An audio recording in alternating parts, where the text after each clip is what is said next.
Hello students, आज हम start करेंगे OCM में chapter number 5 staffing introduction. After industrial revolution industry started production on a large scale. Initially there was no proper system for production. System of earning more profit at less cost began. As a result exploitation of employees begin.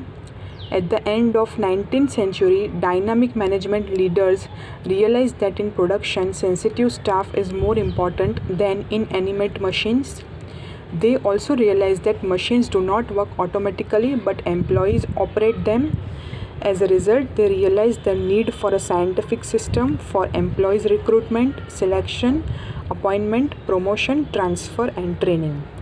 तो industrial revolution हुआ जब पहले क्या था, हमारी जो economy थी वो डिपेंडेंट थी सिर्फ एग्रीकल्चर सेक्टर पे।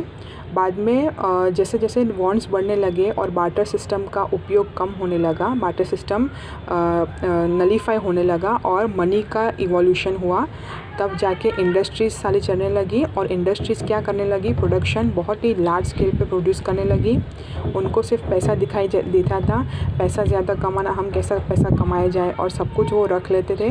वो एम्प्लॉयज़ को मतलब क्या है, एम्प्लॉयज़ को के साथ बहुत ही बुरा बर्ताव करते थे, उनके पास से ज़्यादा काम लेते थे, ठीक है। फिर उनका कॉस्ट ऑफ प्रोडक्शन रिड्यूस करते थे, उनको पैसा नहीं देते थे काम करने के लिए, ताकि उनका सैलरी कॉस्ट कम आए और उनको वो प्रॉफिट ज़्यादा कमा सके माल बेच के सारा।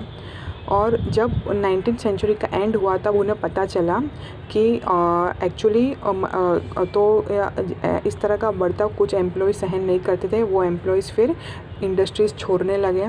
तब उन्हें पता चला कि नहीं, एम्प्लॉयज़ ज़रूरी है, ना कि हमारे सिर्फ मशीन्स, क्योंकि अगर एम्प्लॉयज़ नहीं होंगे तो मशीन्स को कौन चलाएगा, ठीक है। तो इस तरह से उनको कैसे रिक्रूट किया जाए, किस तरह से हम एम्प्लॉयज़ को खुश रख पाए, किस तरह से उनको काम दिया जाए, ठीक है। तो ये इन सारे क्वेश्चंस खड़े होने लगे और एक साइंटिफिक सिस्टम की ज़रूरत पड़ी जिसमें एम्प्लॉयज़ का प्रॉपर रिक्रूटमेंट हो, उनका प्रॉपर सिलेक्शन हो, उनको प्रॉपर ट्रेनिंग दी जाए, अपॉइंटमेंट हो, उनको प्रॉपरली पैसा दिया जाए और ज़रूरत पड़े तो उनका प्रमोशन किया जाए। अगर उनको नहीं फाता किसी काम में तो उनको और जगह ट्रांसफ़र किया जाए और उन्हें प्रॉपर ट्रेनिंग एंड गाइडेंस दी जाए, ठीक है। तो इस तरह से नीड हुई स्टाफिंग की। स्टाफिंग मतलब क्या, कि स्टाफ को प्रॉपरली ट्रेन करना, रिक्रूट करना और उनको ज़रूरत पड़े तो प्रमोशन देना। तो अब हम देखेंगे staffing. The function of staffing is also as important as other functions of management. It is a process of development of an individual. In the past, human element was not given due importance. Planning of business might have been done in the best possible manner and formation of organization also might have been proper, but if the selection and training of the personnel is improper, then the organization cannot be successful. The success of an organization depends on the efficiency and attitude of its employees. Staffing is an activity of maintaining relations with the employees of the organization. तो पहले जो staffing था, जो staffing है वो जैसे other functions of management है उतना ही इम्पॉर्टेंट है। पहले क्या किया जाता था, एम्प्लॉयज़ को इतना इम्पोर्टेंस नहीं दिया जाता था, ह्यूमन एलिमेंट को इतना इम्पोर्टेंस नहीं दिया जाता था। फिर उन्हें पता चला, उन्हें रियलाइज़ हुआ कि नहीं, human is the main element, human is at the centre of the organisation, क्योंकि आपने प्लानिंग प्रॉपर किया होगा, ऑर्गेनाइजिंग प्रॉपर किया होगा, ठीक है। पर अगर आपने सिलेक्शन नहीं प्रॉपर किया होगा इंसानों का, एम्प्लॉयज़ का, और उन्हें प्रॉपर ट्रेनिंग एंड गाइडेंस नहीं दिए होंगे तो ये सब कुछ काम का नहीं है। ऑर्गेनाइजेशन का गोल अचीव करना पॉसिबल नहीं होता।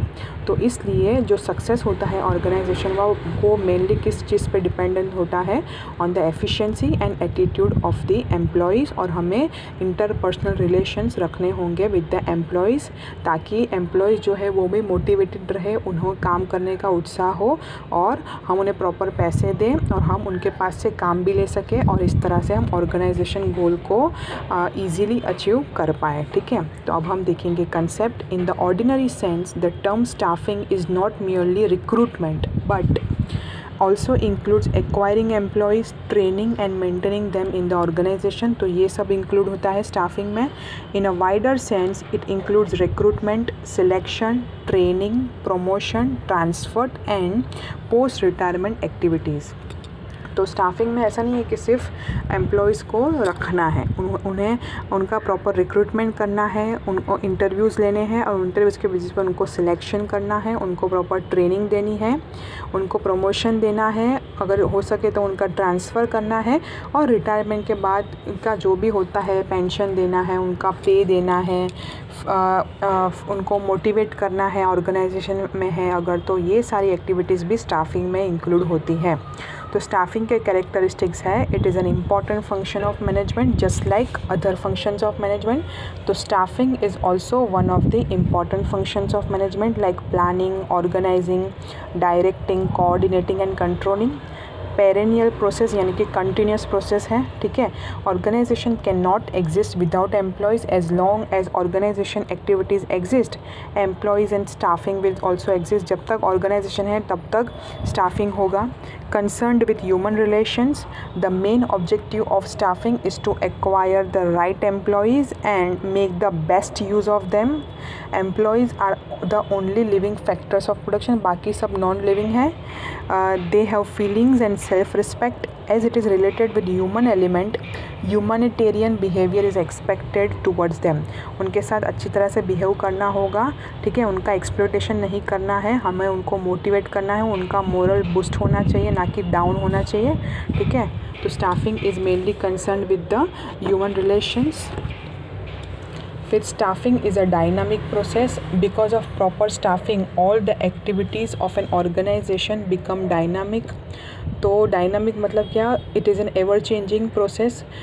हमेशा उसमें चेंजेस आते रहते हैं, जैसे जैसे टेक्नोलॉजी डेवलप होती है और जैसे जैसे ऑर्गेनाइजेशन में चेंजेस आते हैं वैसे वैसे हमें स्टाफिंग के प्रोसेस में भी चेंज करना पड़ेगा।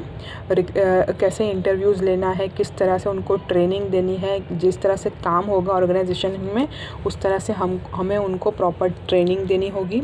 Related with other managerial functions like planning, organizing, directing, coordinating and controlling are closely related with staffing। तो स्टाफिंग के साथ बाकी सारे जो फंक्शंस हैं वो भी रिलेटेड है, जैसे कि planning, organising, directing, controlling, coordinating, ये सारे फंक्शंस भी प्लानिंग के साथ इंक्लूडेड है, ठीक है। स्टाफिंग का है जो वाइड स्कोप है। Staffing is not